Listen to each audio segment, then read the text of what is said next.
እንደ ኢየሱስን በዚህ ምድር ላይ ቢመጣ አንተ ምን ልትለው ነው? እንደዛ ሲል ብታገኝ ሳሚ ኢየሱስን አዎ እናንተ በኖረ የተለሰናችሁ መቃብር እውሮች ደንቆሮች እያለ እኮ ነበር። እንደዛ ደግሞ ብሎ የሚናገረው ደግሞ ኃጢአተኞችና ደካሞችን አይደለም። የሃይማኖት ካባ የለበሱትን ጭማቸውን ያስረዘሙትን ጥምጣም ያደረጉትን ቀሚስ ያደረጉትን ሌሎችን በጣም ይኮንኑትን የሚወቅሱትን ሰዎች ሃይማኖተኛ የሆኑ ሰዎችን በድፍረት ቃል ይናገራቸዋል። ልታርመው ነው ኢየሱስን? አይ ሲጀመር ኢየሱስ ዝም ብሎ አይደለም እንትን የሚናገረው በምሳሌያዊ አነጋገር ነው። ታውቃለህ አይደል? መጽሐፍ ምሳሌ አይደለም ማስመሳይ።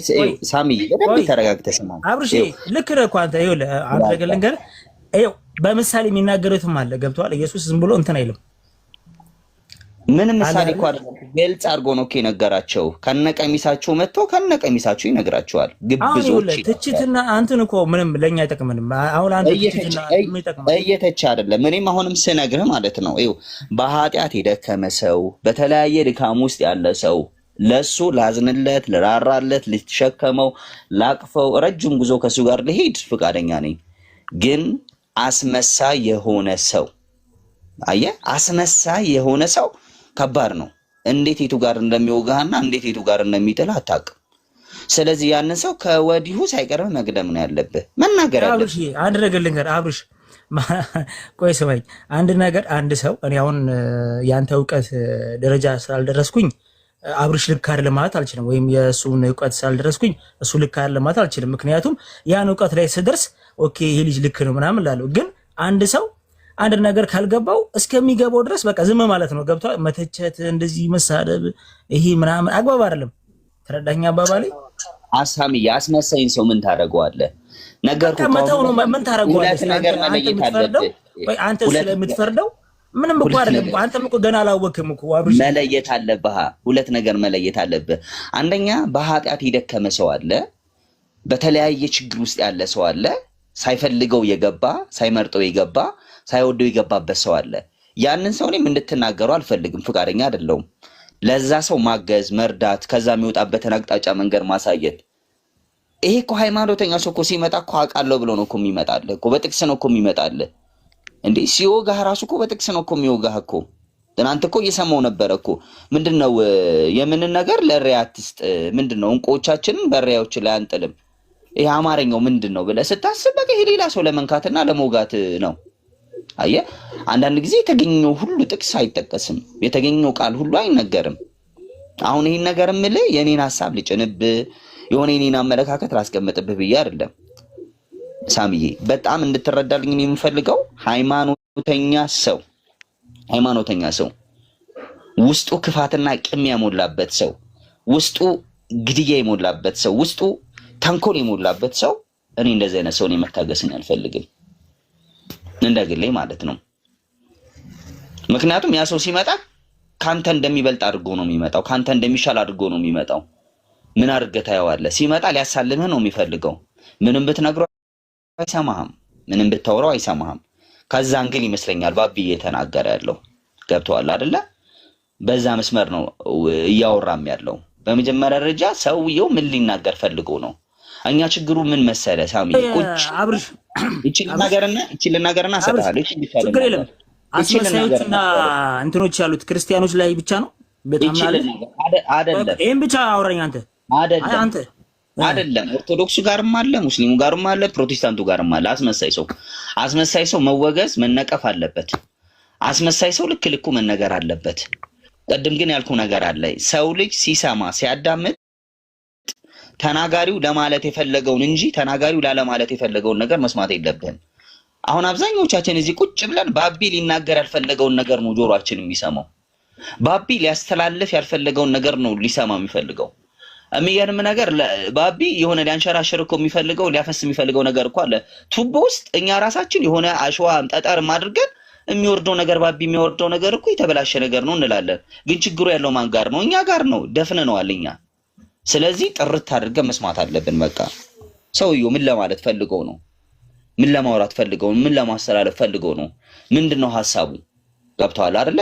ሊናገርበት የፈለገበትን ሞቲቭ እንደ ትልቅ ሰው፣ እንደ ጥበበኛ ሰው፣ እንደ አስተዋይ ሰው ደግሞ መረዳትና ማገናዘብ በጣም ጥሩ ነው ብዬ አስባለሁ። ሳሚ ይቀጥል። እኔ ማለትም ምንም ሀሳብ የለኝም። ለማንኛውም አስመሳይና ሁሉም ጋር ነው ያለው። ማለትም ክርስቲያኖች ጋር ብቻ አይደለም። ክርስቲያኖች ስንል ያው ሁሉም ጋር አለ። በቃ ኦርቶዶክስም አለ፣ ፔንቴም አለ፣ ሁሉም ጋር አለ። ግን ሙስሊም ጋርም አለ። ሙስሊሞች ግን በጣም ባቢ ይገባኛል። እኔ ብዙ ነገር አየዋለሁ ከባቢ በጣም የነሱን ድካም ትተህ ክርስቲያኖች ላይ ነው ሁሌ አንተ የምትበረታው። ገብቶሃል? ከዛ አንጻር ነው አንተ የተናገርኩት እንጂ ሌላ ነገር ልናገር ፈልጌ አይደለም። ብራዘር አንተ ሳሚዬ ኦኬ ባብ እንደ እውነቱ ስንሄድ ማለት ነው እውነት እንደ በፐርሰንት አስቀምጥ ብትለኝ እኔ ሙስሊሞች ጋር ያየሁት ነገር የለም። ጌታ በሚያውቀው እውነት አብርሺ ይኸውልህ አንድ ነገር ልንገርህ። በጣም ይኸውልህ እኔ አንድ ነገር ልንገርህ።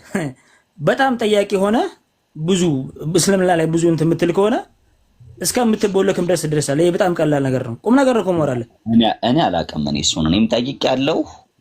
እሱን እኔ እንጃ ሳሚዬ እንደዛ መድፈር ነው አይችልም። ችግር የለውም። አብረን አይደል ያለ ነው አብረን ያለ ነው። እንቀጥላለን። ችግር የለውም። አብርሽዬ እሺ አብርሽ ምንድነው ችግሩ መሰለ? አንዳንድ እኔ በጣም ነው የማመሰግነው አብርሽ፣ አመለካከትህን በጣም ነው ማደንቅህ፣ በጣም ነው የማመሰግነው። ግን ችግሩ ምንድነው? አንዳንድ ሰዎች በአይናቸውን ሰምተው በጆሮአቸውን የሚያዩ ሰዎች ስላሉ እነሱን ማስረዳትም በጣም ከባድ ነው። አንዳንድ ሰዎች ከአንገት በላይ አፍ ናቸው። እኔ እንደማወራው ሁሌ ማለት ነው ማውራት እንጂ ማስተንተን፣ ማሽተት፣ ማየትና መስማት የሚባል ነገር የለም። ከአንገታቸው በላይ የተሸከመው አፍ ብቻ ነው የሚጠቀሙት፣ አፋቸው ብቻ ነው ማውራት ብቻ ነውና እነሱ የሚፈልጉት ምንድነው? እኔ ነብዩ መሐመድ ሐሰተኛ ነብይ ናቸው፣ ለምን የ9 ዓመት ልጅ አገባ ምናምን እያልኩ እንዳወራላቸው ነው። እሱ እኔን የሚመለከት ጉዳይ አይደለም። እኔ ማወራው ምንድነው? ሰዎች እኔ ብዙ ጊዜ ሙስሊሞቹም ክርስቲያኖቹም ነው የምሳደበው። ከተሳሳቱ አጠፉ ብዬ ማምን ካመንኩ ሙስሊሞቹም ተናግሬያለሁ፣ እናገራለሁ ሁሌ ማለት ነው። በሃይማኖት ዙሪያ ግን ሰው የተረዳ አንድም ሰው የለም። የሚገርምህ ነገር እነሱ እየሰበክን ነው ለክርስትና ጠበቃ ቆመናል ብለው ከሚሉ ሰዎች እኔ ነኝ የምጠቅመው። እንደውም በሚገርምህ ነገር ምክንያቱ ምንድነው? ክርስትና የሚስፋፋው ወንጌልን በመስበክ እንጂ ጥላቻን በማስተማር አይደለም ብዬ ነው የማምነው። ክርስትና የሚያውቅ ትውልድ መፍጠር ትተህ ሙስሊምን ወይም ሌላ አማኝን የሚጠላ ትውልድ የምትፈጥር ከሆነ ውስጡ መግባት ያለበት ምንድነው? ወንጌልና መጽሐፍ ቅዱስን እውቀትን እንጂ ጥላቻ ከሆነ ትውልዱን በጥላቻ እየመረዝክ በጥላቻ አይምሮውን እየደፈንክ ከሆነ እንትን የምታደርገው የምበክለው ትውልዱ እውቀት የሌለው ፎንጋ ትውልድ ነው እየፈጠርክ ያለው። ነገ ምንድነህ ማንነት ብትለው እኔ ክርስቲያን ነኝ ሊልህ አይችልም። ማንነህ ብትለው ነብዩ መሐመድ እኮ የ9 ዓመት ሚስትን ያገባው ይላል። አሁንም እንደዛ ነው ያለው። ከእንደዚህ አይነት ነገር ወጣችሁ ትውልድን መጽሐፍ ቅዱስን እንዲያውቅ አስተምሩት ብሎ ማለት የክርስቲያን ጠላት ነው፣ የክርስትና ጠላት ነው ይላል። ሰው የምትከተለውን መጽሐፍ አንብብ፣ ተመልሰህ እውቀት ይኑርህ፣ በቃ ፈትሸው፣ ገምግመው፣ አገናዝብ ብሎ ማለት ስድብ ነው ለነሱ።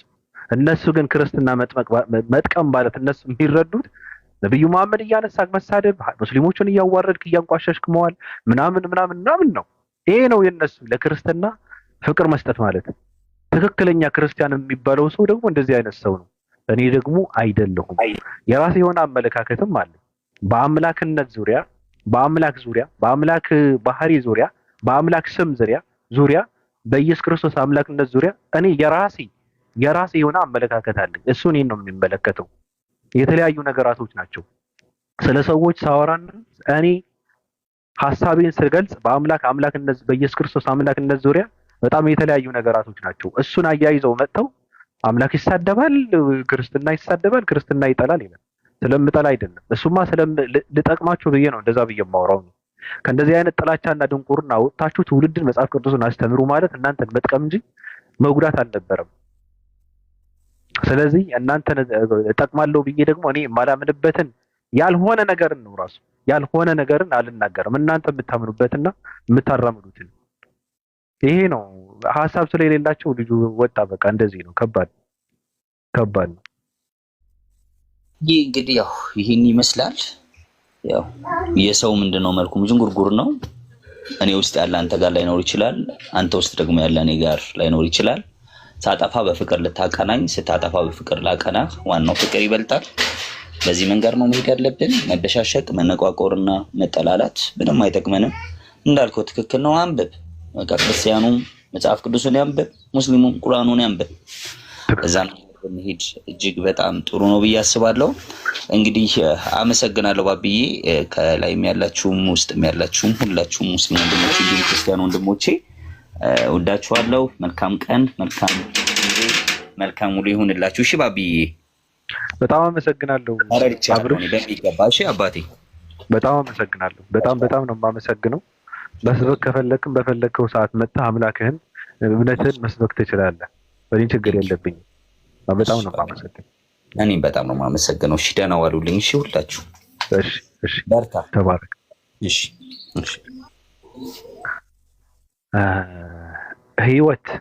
ህይወቴ ክርስቶስ ነው። ብዙ ወጣ እንዴ? ሰላም እንዴት ነህ? ደህና ነህ? አሜን። ቀጥይ። ልቀጥል ማለት ያው ለእነው አስመሳዩ ክርስቲያኖች ናቸው፣ አስመሳያቸው ክርስቲያኖች ናቸው ጥላቻ የሚያስተምሩት ትላላችሁ። አስመሳይ በሁሉም የሰው ልጅ በሙሉ መልካም አለ። እንደው ከእምነት ወጣ እንበልና እምነቱን ተውና አስመሳይ በሁሉም የሰው ልጅ በሙሉ እንደ ባህሪው ይለያያል። አስመሳይ አለ፣ ሌባ አለ፣ ሆቴበር ማንኛውም ጸባይ ያለበት የሰው ልጅ ማለት ነው። ይሄ ከእምነት ውጭ ነው ማስበው ነው እንጂ እምነቱ ነው እያላስብ። ምክንያቱም የሰው ልጅ ባህሪ ነው እንጂ እምነቱ የሰጠው ነው እያላስብ። አስመሳይ ሲሆን ሌባ ሲሆን ምን ሲሆን አይ እሱ እኮ ሙስሊም ክርስቲያን ነው ምናምን አይደለም። ይሄ የሰው ልጅ ጸባይ ነው። ነገር ግን ክርስቲያኖች ጥላቻ ያስተምራሉ ያልከው በጣም ስህተት ነው። ምክንያቱም መጽሐፋችንም አይፈቅድም ጥላቻ ማስተማር። ለሰው ልጅ በሙሉ እኛ ጥላቻ አስተምረን ማናቅም፣ ተምረን ማናቅም፣ ለወደፊቱም አንማርም። ብቻላችሁ ከሰው ጋር በሰላም ኑሮ የሚል አምላክ ነው ያለን። መጽሐፋችንም እሱ ነው የሚደግፍ። እኛ ለእምነታችን ብለን እንሞታለን እንጂ ለእምነታችን ብለን ሰው አናሳድድም፣ ሰው አንገልም፣ ሰው አንቆርጥም። ገዳይም ፈጣሪ ነው፣ የሚያኖርህም ፈጣሪ ነው፣ የሚይዝህም ፈጣሪ ነው እንጂ እኛ ለፈጣሪ አግዘን ሰውን አናርድም ማለት ነው።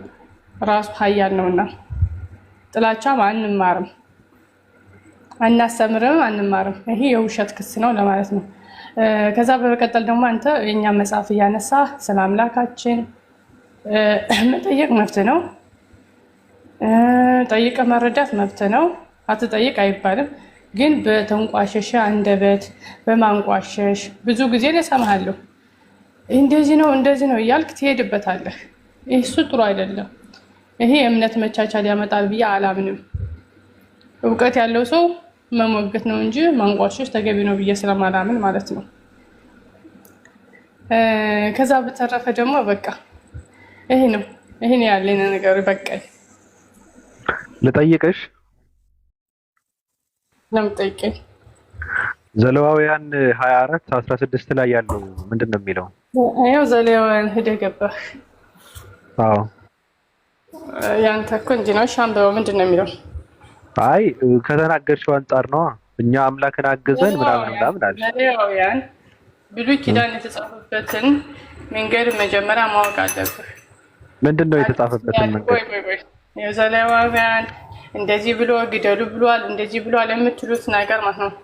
የምትሉት አትበኝ። እኔ ነኝ አንቺ ጋር ማወራው እኔ ነኝ።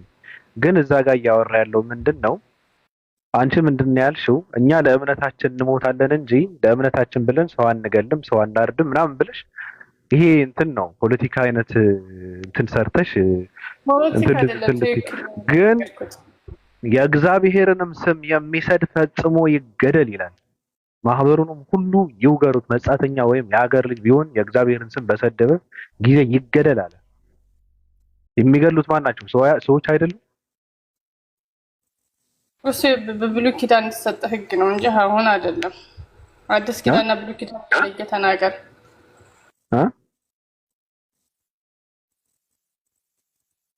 ምን አልሽኝ? ሄሎ በብሉይ ኪዳን የተነገረ ህግ ነው አልኩ። አታምኝበትም? ብሉይ ኪዳን አምንበታለሁ። ለምን አላምንበትም? ለምንድን ነው የምታምኝበት?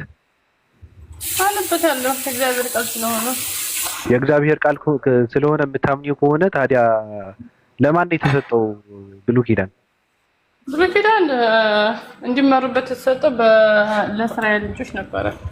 ስለዚህ የእስራኤል ልጆች ነው። የእስራኤል ልጆች ነው። የእስራኤል ልጆች ነው። አዎ ለእስራኤል ልጆች ነበረ ያኔ ህግ የተሰጣቸው ለእነሱ ነበረ። ስለዚህ እኛ አይመለከተንም ማለት ነው። አይ በአሁኑ ያለንበት አዲስ ኪዳን ነው። በአዲስ ኪዳን ጠይቀኝ እንጂ ሄደህ እንደዚህ ያለ ጦርነት ሂደህ አትበኝ። የሚመለከትሽ ከሆነ ለምን ትሸከሚዋለሽ ነው። ኢየሱስ ምንድነው ያለው? እኔ ህግና ነቢያትን ለመሻር የመጣው አይምሰላችሁ። ምን ልታደርግ ነው ሲሉት ልፈጽም እንጂ ለመሻር አልመጣሁም አለ። ልፈጽም ማለት ላድርገው ማለት ነው። ልፈጽም ልተገብረው ማለት ነው። ስለዚህ የእግዚአብሔርን ስም የሚሰድብ ይገደል የሚል ካለ በብሉይ ኪዳን ኢየሱስ እዚህ ጋር ምንድነው የሚለው? እኔ ህግና ነቢያትን ለመሻር የመጣው አይምሰላችሁ። ልፈጽም ካለ ልተገብረው ላደርገው ነው። እግዚአብሔርን የተሳደበ ካለ ኢየሱስም ራሱ ይገለዋል ማለት ነው። አዲስ ኪዳን መልእክቷ ከዚህ ነው የሚጀምረው። አዲስ ኪዳን የምትቀናው አዲስ ኪዳን ያለ ብሉይ ኪዳን ምንም ቀንታ እንደማትሄድ የሚያሳየው ቆይ ህግ ትእዛዝን የወቅት ትእዛዝ ምንድነው? ህግ ምንድነው የሚለውን መጀመሪያ ህግ የሚባሉት ወይ ነገር ነው። ህግ የሚባሉት ህግጋት የሚባሉት 10ቱ ህግጋቶች ናቸው። የእግዚአብሔር ህግጋት ናቸው። አዎ ከዛ በኋላ ደግሞ ትእዛዝ አለ። ኢየሱስ ምን ብሎ ነው? እሺ ምን ብሎ ነው? ትእዛዝ አለ። ትእዛዝ አሁን የእግዚአብሔርን ቃል እግዚአብሔር የሚሳደብ ፈጽሞ ይገደል ትእዛዝ ነው የተሰጣቸው እኮ። ምን ብሎ ነው ያለው? እናንብበው። በቃ እናንብበው እኮ እናንብበው። ኢየሱስ ምን አለ? እኔ ህግና ነቢያትን ለመሻር የመጣው አይምሰላችሁ፣ ልፈጽም እንጂ ለመሻር አልመጣሁም አለ። ያብራራዋል። ልብ ብላችሁ አዳምጡ። እውነት እውነት እላችኋለሁ ሰማይና ምድር እስኪያልፍ ድረስ ከህግ አንዲት የውጣ ወይም አንዲት ነጥብ ከቶ አታልፍም አለ፣ ሁሉ እስኪፈጸም ድረስ አለ። እንግዲህ ከነዚህ ከሁሉ ካነሱት ትእዛዛት አንዲቱን የሚሽር ለሰውም እንዲሁ የሚያስተምር ማንም ሰው ከመንግስተ ሰማያት ከሁሉ ታናሽ ይባላል።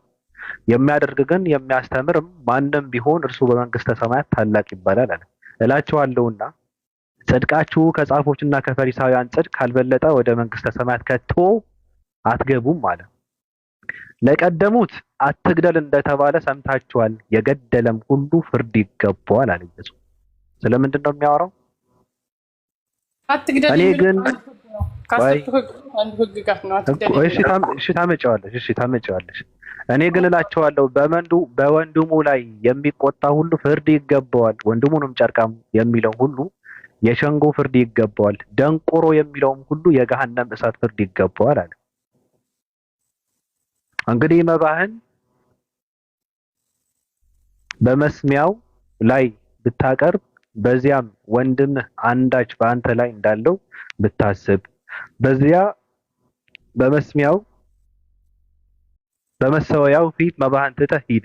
አስቀድመህ ከወንድምህ ጋር ታረቅ፣ በኋላም መጥተህ መባህን አቅርብ። አብረኸው በመንገድ ሳለህ ከባላጋራህ ጋር ፈጥነህ ተስማማ። ባላጋራ ለዳኛ እንዳይሰጥ ዳኛም ለሌላው ወደ ወህኒም ትጠላለህ። እውነት እላለሁ የመጨረሻዋን ሳንቲም እስክትከፍል ድረስ ከቶ ከዚህ አትወጣም።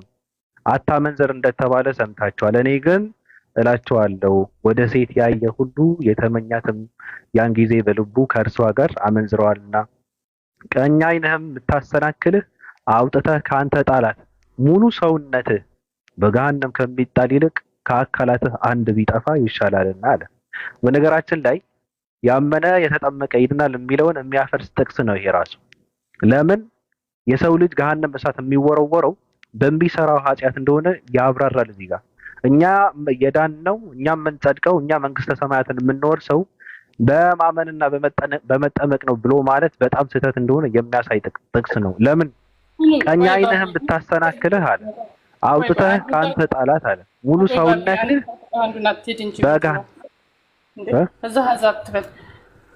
ስላመነ አላልኩም። ስለተጠመቀ እሱ የሌላ ነው። መጀመሪያ ማመን መጠመቅ አለብህ። ከዛ በኋላ ነው እንጂ ሳታምን ሳትጠመቅ ስራዎችን ብትሰራ ወደ ገሃነም ነው የምትገባው። አሁንም ምንም ጥርጥር የለውም። ሳታምን ተጠምቀህ አምነህ ተጠምቀህም ኃጢአት ብትሰራ ወደ ገሃነም ነው የምትወረወረው ነው። አዎ አምነህ ተጠምቀህ ኃጢአት እኮ። ስለዚህ ጽድቅ ማለት በስራ እንጂ በእምነትና በመጠመቅ ብቻ አይደለም ማለት ነው።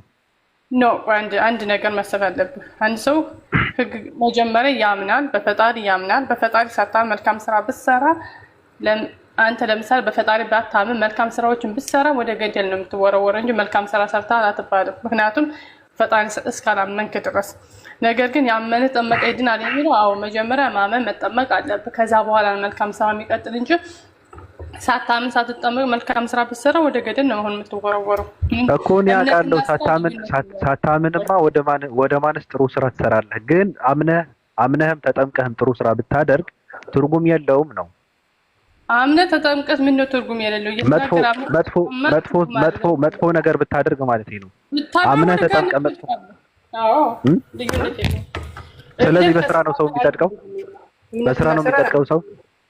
ቆይ እምነትና ስራን እኛ አንለይም። እምነት አለ ብንል ስራ ግን እኮ ሰው የሚጸድቀው በስራ ነው በእምነት ነው። መጽሐፋችን የሚለውን እንገርህ። ያዕቆብ 2 ላይ ምን ይላል? ቆይ መጽሐፋችን የሚለውን እንገርህ። እምነት አለ ቢል ስራ ግን ከሌለው ከንቱ ነው ይላል። እምነት ቢኖረው ስራ ከሌለው ከንቱ ከሆነ ከንቱ ነው። በቃ መጽሐፉ ስለሚል መጽሐፉን እንከተላለን። እምነትና ስራ አንድ ናቸው። ስለዚህ ሰው የሚጸድቀው አምኖ ሰርቶ ነው አይደል? ሁለቱንም ማዝ አለብህ እንጂ በቃ እንደዛ ከሆነ የሙስሊሞችን ሀሳብ እኮ ነው ይሄ። የሙስሊሞች ሀሳብ። ቆይ ተረጋጋ። እኛ ሙስሊሞች ይድናሉ ብለን አናምንም። አይ እሱን አይደለም እኛ ብለን አናምንም ምናምን፣ እሱን አይደለም ያወራሁት እኔ። ሙስሊሞች ምንድን ነው የሚያውሉት? መጀመሪያ ታምናለህ፣ ከዛ ትሰራለህ፣ በስራህን ትጸናለህ፣ በዛ ትሞታለህ። አለቀ። በዛ ነው ጽድቅ ያለው ነው።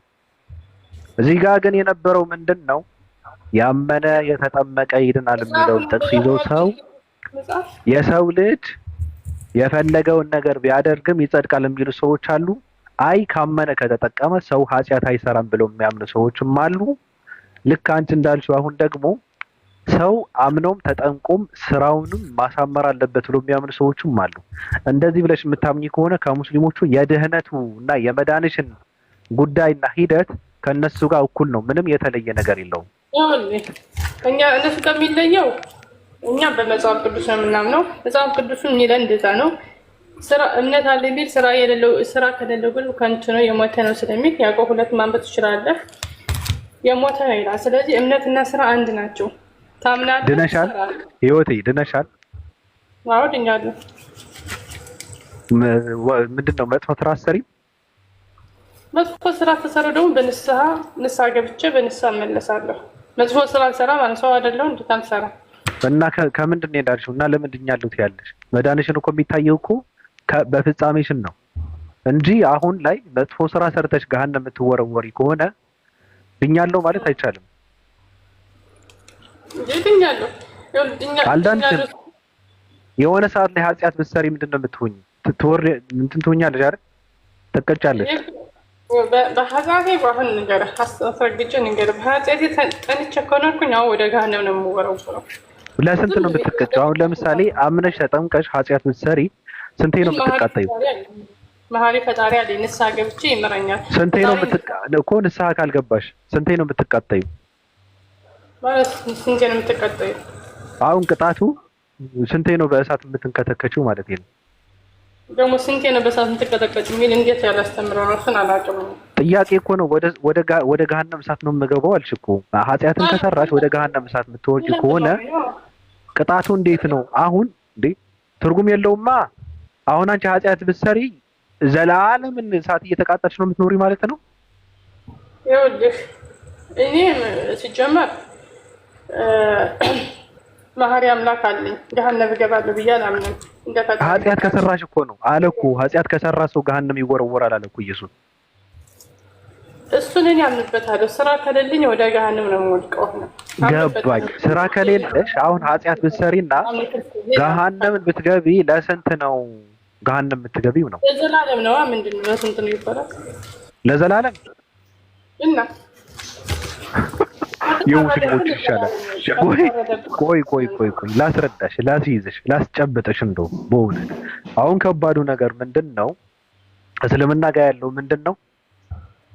አንድ ሰው ያምናል፣ ከዛ ጥሩ ነገር ያደርጋል፣ ኃጢአት ከሰራ ንስሐ ይገባል፣ ጥሩ ነገር በማድረግም ይጸናል፣ ከዛ ያልፋል፣ ከዛ ይድናል። ኃጢአት ከሰራ ይባላል እዛ ጋር ኃጢአት ከሰራ ቅጣት አለው፣ ይቀጣና በኃጢአቱ ልክ ተቀጥቶ ይወጣል ነው የሚለው።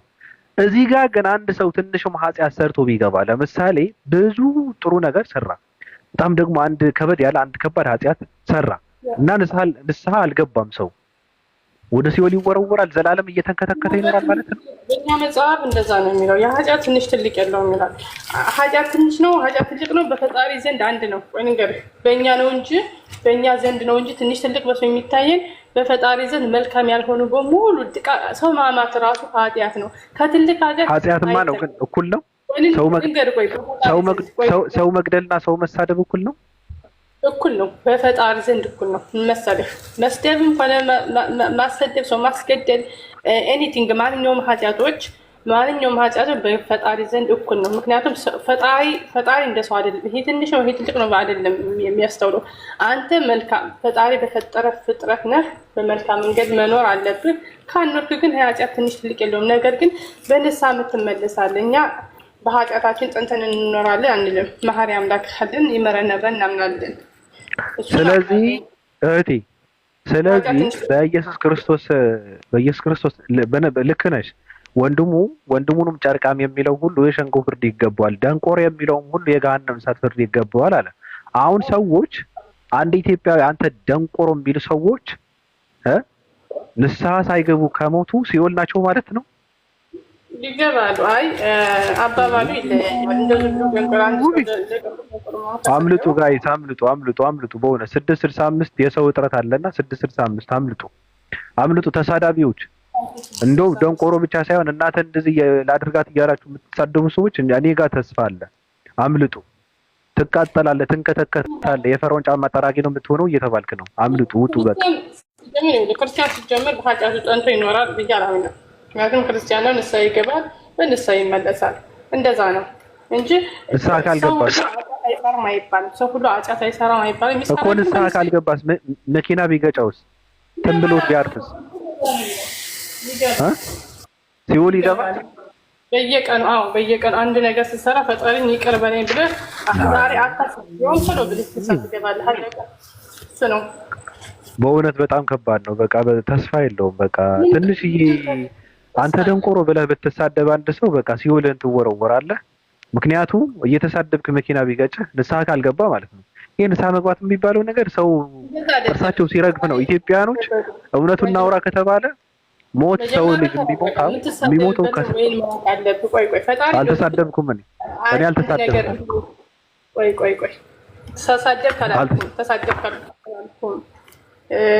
ልብና ኩላሊትን የሚመረምር አምላክ አለ። የሰዎች ልብና ኩላሊትን የሚመረምር እሱ ነው እንጂ እኛ ሰዎች አይደለም የሰዎችን ኃጢአት ጀጅ የምናደርገው። ስለዚህ ፈጣሪ ልብና ኩላሊትን መርምሮ ነው የሚመረምረው። ቃሉ እኮ ነው ታዲያ። ፈጣሪ ብለሽ በምትይው በቃሉ አይደለም እንደ እየፈረድን ያለ ነው።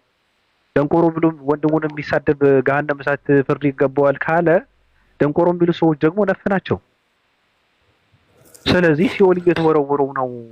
የፈርዖን ጫማ ጠራጊ የሆኑ ነው። ማነው የሂትለርን ዋና አማላላሽ የሆኑ ነው በሲኦል እያልሽኝ ነው። እና እኔ ምን ላድርግ? በጣም ከባድ ነው። ተስፋ የለም። ሰው በማመን ብቻ አይጸድቅም ብላለች እህታችን። በማመን ብቻ ሳይሆን መስራት አለበት በትክክል። እንደዛ ነው ያለው ኢየሱስም፣ እንደዛ ነው ያለው። ቀኝ ዓይንህ ብታሰናክልህ አለ ኢየሱስ አውጥተህ ጣላት። በቀኝ ዓይንህ ምክንያት እሷ በሰራችው ኃጢአት ሙሉ ሰውነት ሲኦል ከሚወረወር እሷን አውጥተህ ጣላት ነው ያለው። ስለዚህ የሰው ልጅ ሲኦል የሚወረወረው በድርጊቱና በስራው ነው ማለት ነው። አይን ስላለ አይን አይደለችም። አይንን አውጥተጣል እያለ አይደለም። ሪል አይንህን አውጥተጣል እያለው አይደለም። ሀሳቡን ነው ያለው።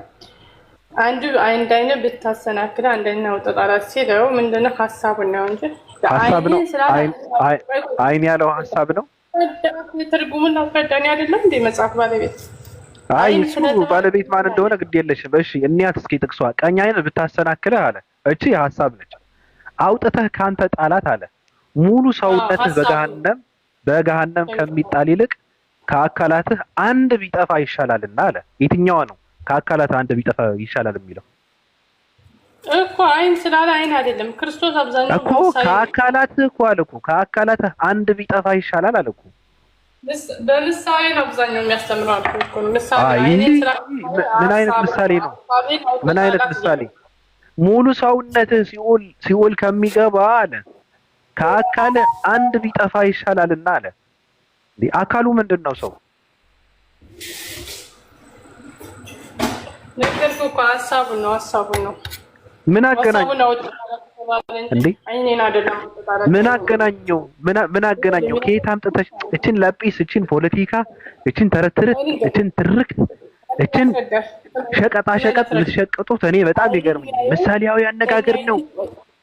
የለም እንደዛ ዝም ብላ አዳምጠኝ እንዴ። ሁሉ አይነት አይደለም እንደሚያየው ቀኝ አንድ አይንህን ጨፍነህ በአንድ አይን ነው እንደምታየው አንተ።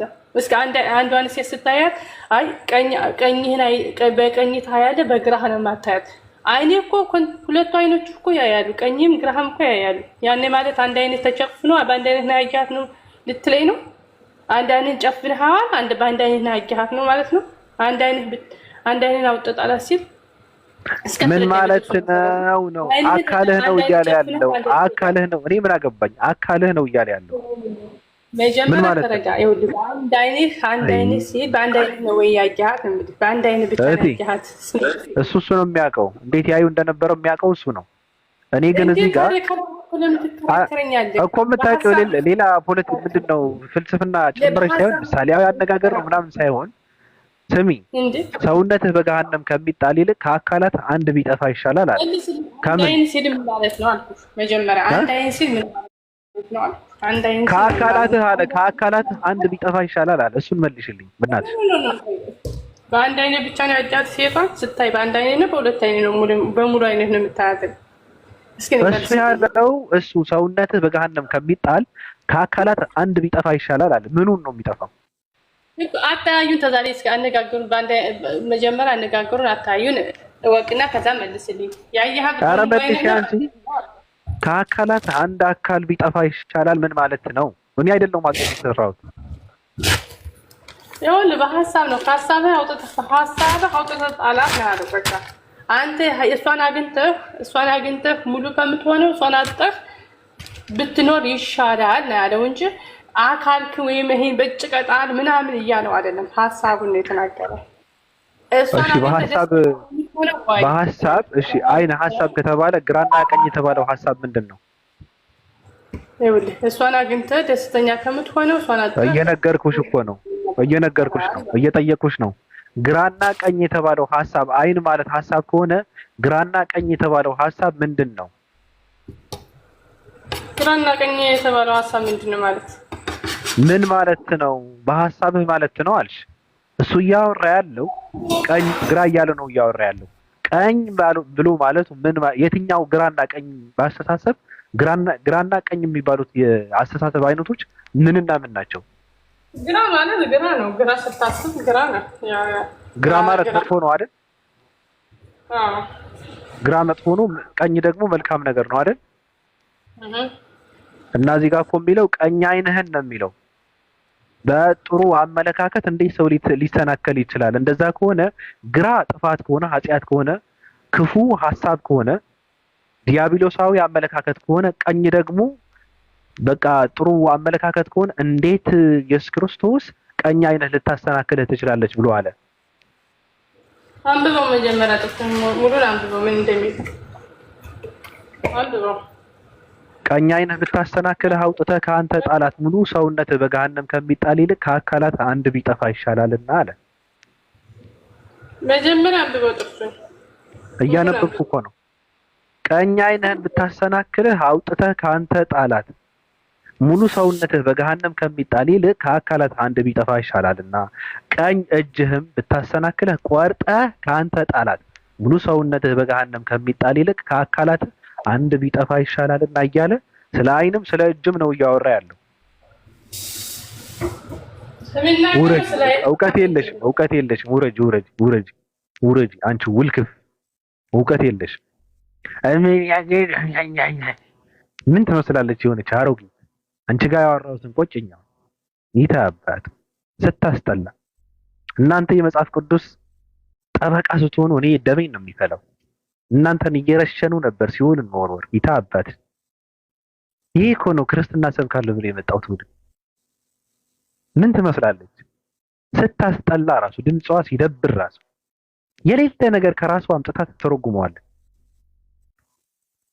ሁለተኛ እኔ ጋር ብትመጪ በእውነት ዓይንህን አጠፋዋለሁ፣ እጅህንም እቆርጠዋለሁ። ምክንያቱም ያንቺ ዓይንና እግር ነው እጅን ነው መቆረጥ አለበት መጥፋት አለበት የተባለው። ከዛ ደግሞ የዘላለም ሕይወት አታገኝም። የፈርዖን ጫማ ጠራቂ ነው የምትሆኝ አንቺ አሮጊት። ይታ አባታቸው መጽሐፍ ቅዱስን እንደፈለገው አድርገው እኮ ነው የሚተረጉሙት። እንደዚህ ምሳሌያዊ አነጋገር ነው ምናምን ይላል ፖለቲካ ሲሰራ። በቃ ይሄ እኮ እንትን እኮ ነው፣ ምሳሌያዊ አነጋገር ነው። የምርሽን ነው። ቀኝ ዓይንህ እያለ አመለካከት ነው አለች። እሺ አመለካከት ማለት ግራና ቀኝ ምንድን ነው ብዬ ስጠይቃት መስቀላዊ ጥያቄ ነው። ግራ ማለት ክፉ አመለካከት ዲያብሊሳዊ ሐሳብ ነው፣ ቀኝ ግን ጥሩ ነው አለች። ስለዚህ ጥሩ ሐሳብህን ነው ሲኦል የሚወረውርህ እያለ ያለው። ምክንያቱ ያሉ ቀኝ ነው ያለው ኢየሱስ። የታባቷ በመደዳ መጨረስ ነበር። ይሄ ትውልድ ይዞ ሃይማኖት በስመክ በጣም መከራ ነው። የሆነች ሐሰሱ ገሰሱ አዋራጅ። ሁለተኛ እንዳትገቢ ስታስጠላ። እኔ ነኝ ማስተማር ያለብኝ መጽሐፍ ቅዱስ። እኔ ነኝ ማስተማር ያለብኝ። በቃ ተረክቤዋለሁ። አካውን በኋላ እኔ ነኝ የማስተምረው። ሰዎች ከታች ቁጭ ብለው ይማራሉ። እንዴ ትቀልዳለች እንዴ? አባ ማቲያስ ራሱ ምንም አያውቁም። በእውነት አባ ማቲያስ ሊቀ ጳጳስ ዘኢትዮጵያ ምንም አያውቁም ስለ መጽሐፍ ቅዱስ። ምንም የሚያውቁት ነገር የለም። ዝም ብለው የሆነ ጥያቄ ብትጠይቃቸው እንዲው ልጄ ነውር ነው፣ ዝም ብላችሁ የዘመናችን ልጆች መዳፈር ነው፣ ሰይጣን ተናውጦባቸዋል ምናምን ይላል። ምንም አዝሮ የሚያስብበት አይምሮ የለውም ትውልድ፣ ትልቅም ትንሽም። እስኪ እንሄድበት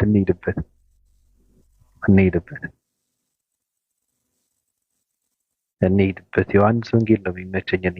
ለምን እንደሆነ ኢየሱስ ክርስቶስ ዱቄት ነው የሚያደርገው፣ ሰው ስለማይረዳ ነው እንጂ ኢየሱስ ክርስቶስ በቃ ዱቄት ነው የሚሆነው በእንትን ማለት በዮሐንስ ወንጌል ብቻ። እሺ ምንና አንብብ እስኪ 5ን ከ1 ጀምረን ነው። ዮሐንስ ወንጌል ምዕራፍ 5 ቁጥር 1 ላይ ምን ይላል? ከዚህ በኋላ የአይሁድ በዓል ነበረ። ኢየሱስም ወደ ኢየሩሳሌም ወጣ። በኢየሩሳሌም በበጎች በር አጠገብ በዕብራይስጥ ቤተሳይዳ የምትባል አንዲት መጥመቂያ ነበረች፣ 5ም መመላለሻ ነበረባት። በእነዚህ ውስጥ የውሃውን መንቀሳቀስ እየጠበቁ በሽተኞችና ዕውሮችና አንካሶችም ሰውነታቸውን የሰለለ ብዙ ሕዝብ ይተኙ ነበር። አንዳንድ ጊዜ የጌታ መልአክ ወደ መጥመቂያይቱ ወርዶ ውሃውን ያናውጥ ነበርና፣ እንግዲህ ከውሃው መናወጥ በኋላ በመጀመሪያ የገባ ከማናቸውም ካለበት ደዌ ጤናማ ይሆን ነበር። በዚያም ከ38 ዓመት ጀምሮ የታመመ አንድ ሰው ነበረ። ኢየሱስም ይህን ሰው ተኝቶ ባየ ጊዜ እስካሁን ብዙ ዘመን እንዲሁ እንደነበረ አውቆ ልትድን ትወዳለህን ብሎ ጠየቀው አለው ነው የሚለው ቃሉ። ሰውየው ጌታ ሆይ ውሃውን በተናወጠ ጊዜ በመጥመቂያይቱ ውስጥ የሚያኖረኝ ሰው የለኝም፣ ነገር ግን እኔ ስመጣ ሳለሁ ሌላው ቀድሞኝ ይወርዳል ብሎ መለሰለት። ኢየሱስ ተነስና አልጋህን ተሸክመህ ሂድ አለው። ወዲያውን ሰውየው እንዳለ አልጋውንም ተሸክሞ ሄደ። ያም ቀን ሰንበት ነበረ። ስለዚህ አይሁድ የተፈወሰውን ሰው ሰንበት ነው፣ አልጋህንም ልትሸከም አልተፈቀደልህም አሉት። እርሱ ግን ያዳነኝ ሰው አልጋህን ተሸክመህ ሂድ አለኝ ብሎ መለሰላቸው። እነርሱም አልጋህን ተሸክመህ ሂድ ያለ ሰው ማን ነው ብለው ጠየቁት። ዳሩ ግን በዚያ ስፍራ ሕዝብ ስለነበሩ ኢየሱስ ፈቀቅ ብሎ ነበርና የተፈወሰውን ሰው ማን እንደሆነ አላወቀም። የተፈወሰውን ሰው ማን እንደሆነ አላወቀም። አምላኩ አላወቀም። ከዚህ በኋላ ኢየሱስ በመቅደስ አገኘውና እነሆ ድነሃል፣ ከዚህ የሚብስ እንዳይደርስብህ ወደፊት ኃጢአት አትስራ አለው። ኃጢአት አትስራ አለው። የባሰ ነገር ሰውየውም ሂዶ ያዳነው ኢየሱስ እንደሆነ ለአይሁድ ነገረ። ስለዚህም በሰንበት ይህን ስላደረገ አይሁድ ኢየሱስን ያሳዱት ነበርና ሊገድሉትም ይፈልጉ ነበር። ኢየሱስ ግን አባቴ እስከዛሬ ይሰራል፣ እኔም ደግሞ እሰራለሁ ብሎ መለሰላቸው። እንግዲህ ሰንበትን ስለሻረ ብቻ አይደለም፣ ነገር ግን ደግሞ ራሱን ከእግዚአብሔር ጋር አስተካክሎ እግዚአብሔር አባቴ ነው ስላለ፣ ስለዚህ አይሁድ ሊገሉት አብዝተው ይፈልጉት ነበር። ምን ስላለ ነው? አንዳንድ ሰዎች ምንድን ነው የሚሉት? ኢየሱስ ክርስቶስ አምላክ ነኝ ስላለ ይላሉ። እግዚአብሔር አባቴ ነው ስላለ ነው ይላሉ። ስለዚህ ኢየሱስ መለሰ እንዲህም አላቸው፣ እውነት እውነት እላችኋለሁ አብ ሲያደርግት ያየውን ነው እንጂ ወልድ ከራሱ ሊያደርግ ምንም አይችልም። ያ የሚያደርገውን ሁሉ ወልድ ደግሞ ይህን እንዲሁ ያደርጋልና አለ። አብ ወልድን ይወዳልና የሚያደርገውን ሁሉ ያሳየዋል። እናንተም ትደነቁ ዘንድ ከዚህ የሚበልጥ ስራ ያሳየዋል አለ። አብ ሙታንን እንደሚያስነሳ ሕይወትም እንደሚሰጣቸው እንዲሁ ወልድ ደግሞ ለሚወዳቸው ሕይወትን ይሰጣቸዋል። ሰዎች ሁሉ አብን እንደሚያከብሩት ወልድን ያከብሩት ዘንድ ፍርድን ሁሉ ለወልድ ሰጠው እንጂ አብ በአንድ ሰው እንኳን አይፈርድም። ወልድን የሚያከብር የላከውን አብ አያከብርም። እውነት እውነት እላችኋለሁ ቃሌን የሚሰማ የላከኝንም የሚያምን የዘላለም ሕይወት አለው፣ ከሞትም ወደ ሕይወት ተሻገረ እንጂ ወደ ፍርድ አይመጣም ማለት ነው። ቅድም ምንድን ነው ያለው? አብ ሙታንን እንደሚያስነሳ ሕይወትንም እንደሚሰጣቸው እንዲሁ ወልድ ደግሞ ለሚወዳቸው ሕይወትን ይሰጣቸዋል አለ። ምን አይነት ሕይወት ነው የሚሰጣቸው? እውነት እውነት እላችኋለሁ አለ ቃሌን የሚሰማ የላከኝንም የሚያምን የዘላለም ሕይወት አለው አለ። የሚሰጣቸው ሕይወት ይሄ ሕይወት ነው። ሕይወት ማለት እስትንፋስ ማለት አይደለም። ሕይወት ማለት የእግዚአብሔር ተከታይ አደርጋቸዋለሁ፣ ፈጣሪያቸውን የሚፈሩ አደርጋቸዋለሁ፣ የዘላለም ሕይወት ማለት ነው። ድህነት ማለት ነው። ምን በማድረግ ቃሌን የሚሰማ የላከኝንም የሚያምን የዘላለም ሕይወት አለው፣ ከሞትም ወደ ሕይወት ተሻገረ እንጂ ወደ ፍርድ አይመጣም ማለት ነው። እውነት እውነት እላችኋለሁ ሙታንን የእግዚአብሔር ልጅ ድምፅ የሚሰሙበት ሰዓት ይመጣል፣ እርሱም አሁን ነው። የሚሰሙትም በሕይወት ይኖራሉ። አብ በራሱ ሕይወት እንዳለው እንዲሁ ደግሞ ለወልድ በራሱ ሕይወት እንዲኖረው ሰጥቶታልና፣ የሰው ልጅም ስለሆነ ይፈርድ ዘንድ ስልጣን ሰጠው። በመቃብር ያሉት ሁሉ ድምፁን የሚሰሙበት ሰዓት ይመጣል። መልካምም ያድርጉ ለሕይወት ትንሣኤ፣ ክፉም ያድርጉ ለፍርድ ትንሣኤ ይወጣሉና በዚህ አታድንቁ። ደከመኝ። አመሰግናለሁ። ሩሃይና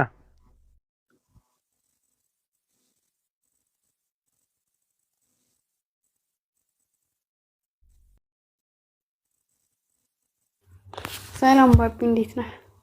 ደህና ነው። ደህና ነው። እንዴት ነው? ደህና ነኝ። ሁሉ መልካም ነው። ሁሉ መልካም። ደህና ነህ? ዚሃር መስገን። እንዴት ነው? ደግ ነን አልሐምዱሊላህ። ደህና ነሽ? አለን። ከወዴት ነው ይላሉ? ኧረ እንደው ከወደዚህ ነው። እሺ ምን ትይናለሽ? ኧረ እኔ ምንም አይደለም፣ ዝም ነው የምለው። ዝም ብቻ? ከፈለክ እጮሃለሁ። ጮሂ። እውነተኛ ኢየሱስ ማን ነው? ኢየሱስ ፍጡር የሚያደርግልህን መርጠህ ነው እያነበብክ ያለኸው? ፈጣሪ የሚያደርገውን ስጠኝና ላንብብልህ። እና ግባ ወይ አንተ አንብበው። ጮሂ ዘመናዊ 1 2 3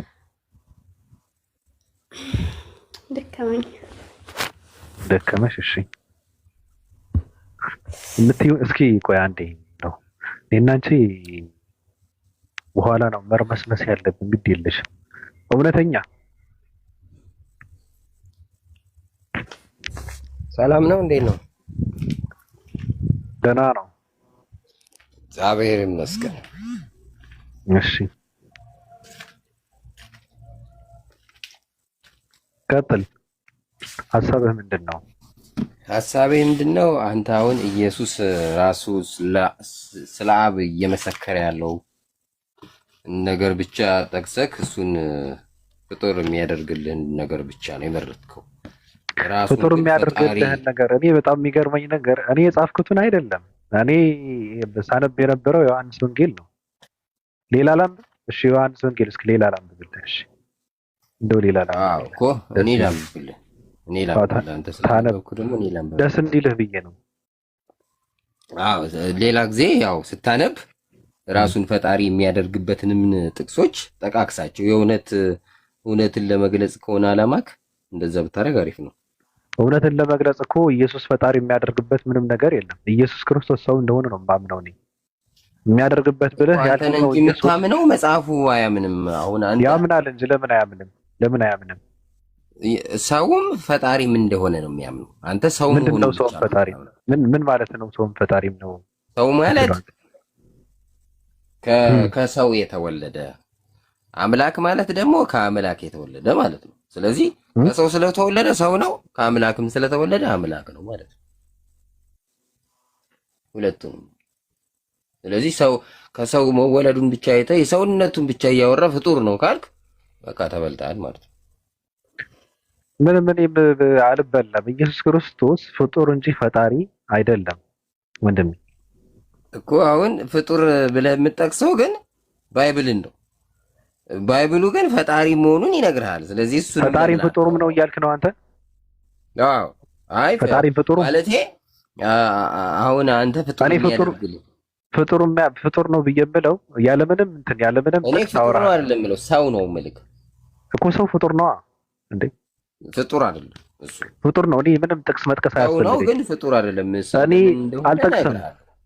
አልጠቅስም። ፍጡር ነው ሰው፣ ፍጡር ነው ሰው። አንተ ነህ ፍጡር፣ እሱም ፍጡር ነው። እሱ ግን ሰው ሆኖ የተወለደ ፈጣሪ ነው። የተወለደ ፈጣሪ። መወለድ ማለት ከማህፀን ክንዋኔ በኋላ ያለውን ነገር ነው እንደሆነ ታምናለህ እኮ። ከፈጣሪ ነው የተወለደው። ከፈጣሪ አይደለም የተወለደው፣ ከድንግል ማርያም ከፍጡር ነው የተወለደው። ወንድ ልጅም ትወልጃለሽ የተባለችው የተወለደው እኮ ከአብ ነው። ወንድ ልጅም ትወልጃለሽ የተባለችው ድንግል ማርያም እንጂ እግዚአብሔር አይደለም። ኢየሱስ ክርስቶስ የአብ ልጅ የሆነው እናትህ ደግሞ ከእናትህ ተወልደ። ኢየሱስ ደግሞ ከአብም ተወልዷል፣ ኢየሱስ ከማርያምም ተወልዷል። ስለዚህ የአብ ወልድ የሆነው ከሰው ከተወለደ በኋላ ካደገ በኋላ ነው የአብ ልጅ የሆነው እንጂ ሲወለድ ወንድ ልጅም ትወልጃለች የተባለችው ድንግል ማርያም ነች። ስለዚህ ምንድን ነው መወለድ ማለት? ራሱ መወለድ ማለት ከማህፀን ክንዋኔ በኋላ ያለ ነገር ነው። የአብ ልጅ አትበል። የአብ ልጅማ ነገርኩህ እኮ የአብ ልጅነት የመጣው ራሱ ያገኘው ራሱ ኢየሱስ ክርስቶስ ከድንግል ማርያም ከተወለደ በኋላ ነው እያልኩ ነው። ሳትወልደው ወንድ ልጅም ትወልጃለች ተብላ የተባለችው ድንግል ማርያም ነች። መወለድ ራሱ መወለድ የሚለው ቃሉ ከማህፀን ክንዋኔ በኋላ ያለ ነገር ነው። የማህፀን ክንዋኔ ደግሞ የመፈጠር ሂደት ነው። ይኸውልህ አሁን አንተ ይኸውልህ ፍጡር የምትባለው እኮ ከፈጣሪ አንጻር ነው። ፈጣሪ ፈጠረህ ትባላለህ። ኢየሱስ ግን ፈጣሪ ራሱ ወለደው። ስለዚህ ፍጡር ልትለው አትችልም። ምን ማለት ነው ወለደው? ከማርያም ወለደው። ምን ማለት ነው ወለደው? ወለደው ማለት በመንፈስ ቅዱስ ግብር ወልድን ወለደው። መወለድ ምንድን ነው? መወለድ ትርጉም ምንድን ነው? ቃሉ ምንድን ነው? መወለድማ መፈጠር አይደለም እኮ በቃ። ምን ማለት ነው? በባህሪው የተካከለ ራሱን የመሰለ ማለት ነው። አንተ አሁን መወለድ ቃሉ ምን ማለት ነው? ትርጉሙ ምን ማለት ነው? ቃሉ መወለድ ምን ማለት ነው? መወለድ ነው። ሌላ ምንድን ነው? እኮ ምንድነው? መወለድ ነው። መወለድ ነው አይደል እንዴ? ምን ማለት ነው? እሺ አንተን የመሰለ በባህሪ ከአንተ ጋር እኩል የሆነ ማይተናነስ ማለት ነው የተወለደ ማለት። ወንድሜ ለምሳሌ አሁን አንተ ከአባትህ ወንድሜ አታንስም፣ ወንድሜ እንደው ልትበልጠው ትችላለህ። መወለድ ትርጉሙ ምን ማለት ነው? መወለድ ማለት እኮ አልኩህ እኮ ራስን የመሰለ ማለት ነው። ራሱን የመሰለ ማስገኘት ማለት እኮ ራስን የመሰለ ማስገኘት ማለት ነው። አዎ ክፈት መጽሐፍ ቅዱስ። ከፈትኩ። መዝሙረ ዳዊት ቆይ አንዴ እኔም ከፍታለሁ።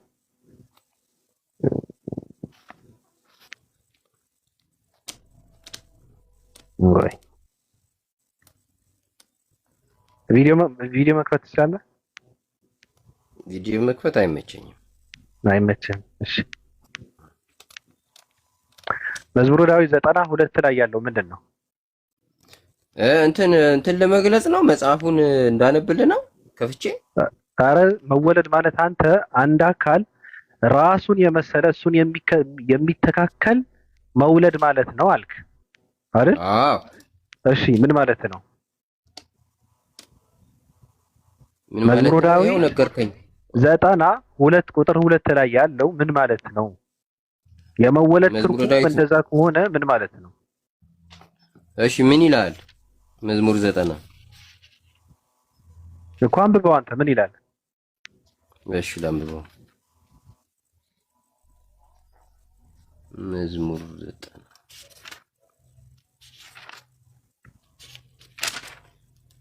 በቃ ላንብብልህ። ተራሮች ሳይወለዱ አለ ምድርም ዓለምም ሳይሰሩ ከዘላለም እስከ ዘላለም ድረስ አንተ ነህ አለ። እሺ ምን ማለት ነው? ተራራማ ፍጡር ነው እኮ። ምን ማለት ነው? ስለመወለድ ነው የምጠይቀህ። የትኛው ፖይንት ላይ ምን ማለት ነው? ተራሮች ሳይወለዱ አለ ምድርም ዓለምም ሳይሰሩ አለ። ምን ማለት ነው? ለተራራ ሲሆን ይኸውልህ፣ ተራራ የተወለደ ነገር አለ። ምን ማለት ነው? ተራሮች ሳይወለዱ ማለት ቅድም ምንድን ነው ያልከው? መወለድ ማለት አልክ ራሱን የሚተካከል መውለድ ማለት ነው አልክ። በጣም ከብዶ መወለድ ማለት መገኘት ማለት በጣም ከብዶ ፍጡር ነው እንዳትለው መወለድ ማለት አልክ አንተ። ራሱን የሚተካከል ምንድን ነው መውለድ ማለት ነው አልክ። ደገምከው ቃሉ። እዚህ ጋር ደግሞ ተራሮች ሳይወለዱ ብሎ ሲል ምን ማለት ነው እኮ? አሁን አማርኛ ካወክ ማለት ነው እዚህ ጋር እያወራ ያለው አማርኛው ተራራ ስለማይወለድ የተፈጠረ ማለት ነው ትርጉሙ። እዚህ አማርኛ ካወክ ማለት ነው። ምን አልክ? አማርኛ በትክክል የምታውቅ ከሆነ ለተራራ ሲሆን ተፈጠረ። እኔ በጣም የሚያስቁኝ ሰዎች ለሚወለዱ ነገሮች ግን መወለድ ሲጨንቃቸው ምንድን ነው የሚያደርጉት? አንተ ትንሽ ብታነብ እኮ መልካም ነገር ነው። አማርኛውን ከገባህ ማለቱ እኮ ምሳሌያዊ አነጋገር ነው። አይ እንደዚህ ማለት እኮ አንተ ስላልያዝከው ነው እንጂ አይ እንደዚህ ማለት እኮ በስጋ ስለተረዳሁ ነው እንጂ ይላሉ።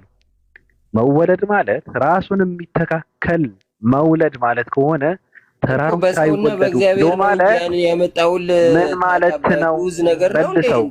ስለዚህ ተራራ እግዚአብሔር የሚተካከል ማለት ነው። አሁን ይኸውልህ የማይገናኘውን አገናኘው። የሚገናኝ ነው። ስለመወለድ ነው ያወራሁት እኔ። ኢየሱስ ክርስቶስ መወለዱ አለ እግዚአብሔር የሚተካከለው ራሱን እግዚአብሔር የሚተካከል መወለድ። ለምሳሌ መውለድ የሚችሉ ነገሮች ተራራ ይወልዳል። እየጠየቁ እኮ ነው ከመጽሐፍ ቅዱስ። ለምን ይጠይቀኛል? እዚህ ጋር አንተ ቃሉ አማርኛ ምን ማለት ነው? እዚህ ጋር ያወራው ምን ማለት ነው? ተራሮች ሳይወለዱ ሲል ምን ማለት ነው? ተው የኔ ማጥናት አለ ማጥናት ግድ የለህም። እኔ እንትን ያደርገዋል እንዴ? ምን ማለት ነው? የሚወለዱ ፍጥረታት አታውቅም እንዴ አንተ? ቆይ ተራሮች ሳይወለዱ ብሎ ሲል ምን ማለት ነው? እሱን መልስልኝ። እና ተራሮች ይዋለዳሉ ያልከኝ ነው? ና ውረድ አንተ ቆሻሻ ውረድ። ይታ አባት ለምን አባት እገባለሁ? የማታውቀው ከሆነ ሁለተኛ እንዳትመጣ። እኔ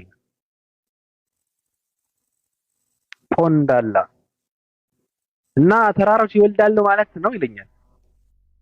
አባቱ አንተ ልትሆን ነው? የተራራ አባት ልትሆን ነው ወይስ እናቱ ባለማህፀን ልትሆን ነው? አንተ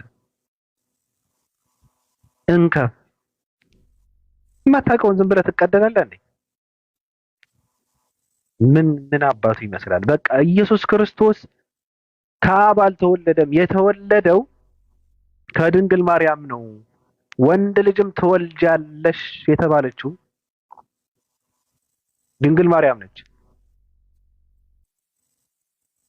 አለቀ። ጌታ አባት አምላክ ልጅ ልታበጅለት ነው። ልጅ የለው። ጌታ አባት ልጅ ምናምን የሚባል ነገር የለም። ምንድነው ልጅ? አምላክህ ነው። አምላክህ ፈጣሪ ነው። ፈጣሪህ ነው እንጂ አባቴ ነው። የምን አባቴ? ምን ማለት ነው አባቴ? አባትህ ነው። አባትህ እናትህ ጋር ተኝቶ ያስገኘህን ነው አባትህ ማለት በቃ። ከዛ አልፈህ አባቴ ነው በቃ። አባት ልታደርገው ተው እንጂ። ከዛ እጅህን ወደ ኪሱ እየከተት ከረሜላ ልታወጣ ነው፣ ማስቲካ ልታኝክ ነው። አባቴ ነው። ከአባትህ ማታ ሲገባ ኬክ ልጠብቅ ነው። አባትህ ሲመጣ ምናምን እንደው አባቴ ምንድነው ሰርፕራይዝ የሚያደርገኝ? እኔ ጥሩ ትምህርት ተምሬያለሁ እና አባቴ መኪና ይገዛልኝ ሆነ ምናምን እያልክ ስልክ አይፎን ምናምን እያልክ አባቴ ነው። የምን አባት ነው? ፈጣሪ ነው። ፈጣሪ ነው። አባት ነው። እናት ነች። ወንድም ነው። እህት ነች። ምድር ነው። ሰማይ ነው። እንስሳ ነው። ሰው ነው። ፈጣሪ ነው። አለቀ። የለም ምን አይነት እንትን ነው? ምን አይነት አመለካከት ነው? እናት አባት አትሆንም፣ አባትም እናት አይሆንም። አለቀ። አባት ነው። ፈጣሪ ነው። ከዛ ትንሽ ቆይታችሁ ደግሞ እናታችንንም ጭምር ነው ልትሉ ነው። ልክ አንድ አብዳ ነበር የሆነ ሰሞኑንና በሶሻል ሚዲያ ኢየሱስ ክርስቶስ ፍቅረኛዬ ነው፣ ወንድሜ ነው፣ አባቴ ነው፣ ልጄ ነው ምናምን ነገር አለች። እንዴ በጣም ነው የሳቅነው። በእውነት በጣም እንትን ነበር የዛኔ ማለት እና ሙድን እንይዝባቸው ነበረ እና አባ ማቲያስ እየዘቀዘቅ ምናምን የሚባሉ በጣም አይመቹንም ነበረ የዛኔ ማለት ነው። በቲክታክ ቅቤዋን እየሸጠች አሁን ብቅ ብላለች አለች። በቲክታክ ትመጣለች። ካሊፎርኒያ ነው የት ነው የምትቀመጠው? ተረጋግታ ማለት ነው። ነገሩ ውሸት እንደሆነ ገብቷት ፍቅረኛዬ ነው እያለች መጣች ወደ ሶሻል ሚዲያ። ይሄ ደግሞ አባቴ ነው አባቱ ነው አምላኩ ነው። ፈጣሪ ለኢየሱስ አምላኩ ነው። ወደ አምላኬና ወደ አምላካችሁ አርጋለሁ ነው ያለው ኢየሱስ። አለቀ። አንድም ሰው ኢየሱስ ያላስተማረውን አያስተምራትም እያልኩ ነው። አዎ ብዙ ትውልድ እንፈጥራለን፣ እየተፈጠረ ነው። ሸምሟቸው ደብሯቸው እንጂ ታስረው እንጂ ብዙ ወጣቶች አሉ። በነገራችን ላይ እኔ ጓደኞቼ ነፍ ናቸው፣ ነፍ ጓደኞች አሉ። ግን በጣም ነው የሚከብዳቸው። ይፈራሉ፣ ይሸምማቸዋል። ቤተሰብ ምናምን የሚባል የታሰሩ ናቸው። በነፃነት ሀሳባቸውን መስጠት አይችሉም። እንዴት ነበረ አይጠየቅም። አቅማችን አይደለም፣ ቦታ ደረጃችን አይደለም፣ ሰዎች ነን። ፈጣሪ ከፈጠራቸው ፍጥሯኖች አንድ ፍጡር ነው የሰው ልጅ ማለት ነው። ከፈለገ በአንዴ ድምጥ ሊያጠፋው ይችላል። በቃ ያለምንም ነገር ሊያጠፋው ይችላል። ፈጣሪ ነው እኮ። ፈጣሪ በጣም ታላቅ ነገር ነው።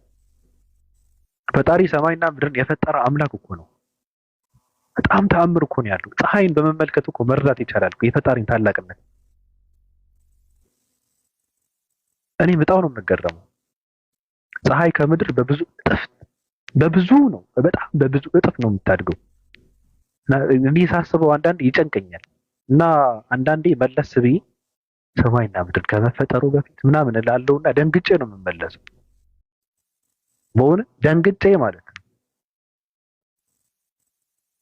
አቅሜን አይደለም የኔ አይምሮ የሚያስበው የሚያገኘው ነገር አይደለም እና እንኳን የፈጣሪ ማንነት ይቀርና የምድር እየረገጥን እየተረማመድንበት ያለነውን ምድር እንኳን ከምድር ስር ምንድነው ከምድር በፊት የሚባለው ስታስብ እንኳን የኛ አይምሮ አይደርስበትም።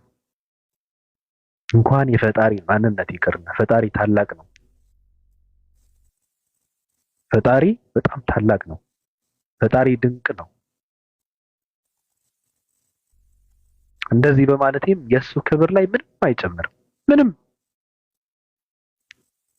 ግን እውነታው እሱ ነው። ፈጣሪ በጣም ታላቅ ነው።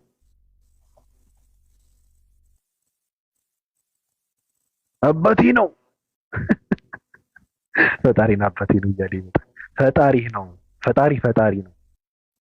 አሁን የተወናበዱ ኦርቶዶክሶች መጥተው ድንግል ማርያም ፍጡር ብቻ አይደለችም አሉ። የእብደት መጨረሻ ምንድነው ሲባሉ አላውቅም። ልክ እንደ ሞርሞኖች ፈጣሪም ቺካለችው ሚስቱ ነች ብለው ሊመጡ ነው እኮ። በቃ ባለ ትዳር ነው ከድንግል ማርያም ጋር ተጋብተው ልጅ ወልደዋል ይሉ ነው። ይሄ እኮ ነው በጣም ከባዱ እንትን፣ በጣም ከባድ ነገር። ሰዎች በድፍረት ይናገራሉ እኮ ድንግል ማርያም የእግዚአብሔር ሚስት ነች የሚሉ ሰዎች እኮ አሉ እኮ። አንድ ልጅ ሲጮህ ነበረ። ምን ማለት ነው ሲል ነበረ ራሱ ጨንቆት ማለት ነው። እንደዛ ሲሉ የሰማ ሰው ምን ማለት ነው? ድንግል ማርያም ፍጡር አይደለችም፣ ፍጡር ብቻ አይደለችም ብለው ማለት ነው። ከኢየሱስ እኩል አደረገዋል። ኢየሱስም አሪዮስ ጋር እንትን በማድረግ አምላክነቱን አጽድቀው ያልሆነውን አድርገው ግብዳ እንትን ሰጥተው ያለ አቅሙን አሸከሙት ኢየሱስ ራሱ። አሁን ደግሞ ፕሮቴስታንቶች ጋር እንትን ለማለት እልህ ውስጥ በመግባት ከፕሮቴስታንቶች ጋር ድንግል ማርያም ፍጡር ብቻ አይደለችም ብለው መጡ ኦርቶዶክሳውያን። ምን ማለት ነው? በጣም ከባድ ነው። በጣም ነው የሚያሳዝነው በእውነት። ሰው ማሰብ አለበት፣ መጽሐፍ ቅዱስን አንብቦ መረዳት አለበት ብዬ ነው የምለው። ውጡ፣ ምንም አይጠቅማቸውም፣ የሚያድናቸው ሰው የለም።